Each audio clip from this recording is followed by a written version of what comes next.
এরা দুই বোকাচোদা পাগল হয়ে গেছে।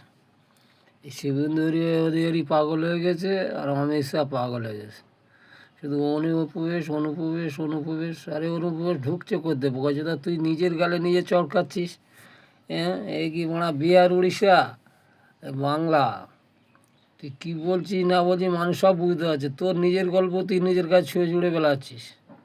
হ্যাঁ, ওখানে সিকিউরিটি কে দিচ্ছে, বর্ডার কে গার্ড দিচ্ছে? কেলানা সাদার মতো কথা হচ্ছে। কথাগুলো ঠিক করে বল, মানুষের কাছে সত্যি কথা বল, দেখবি তোদের মানুষই বিশ্বাস করবে। আর শুধু মানুষের দাঙ্গা, হিন্দু মুসলমান, এ কী রাজনীতি রে ভাই? হ্যাঁ, রাজনীতি হচ্ছে। মানুষ ওই জন্য দিচ্ছে সালাম মুখে জুতোর বাড়ি, ঝেঁটা বাড়ি, এইগুলো মানুষ এই যে ডেলি কেলানিরা মার খাচ্ছে। কেন খাচ্ছে? সব দুগ্গি মালগুলো। একটা বিজেপির লোক মার খাচ্ছে, একটা বিজেপির মাল, সব দুগ্গি মাল। হয় সিপিএনের মাল না তৃণমূলের পচা মালগুলো গেছে, সেইগুলো মার খাচ্ছে। একটা কোনো বিজেপির লোক মার খাচ্ছে না।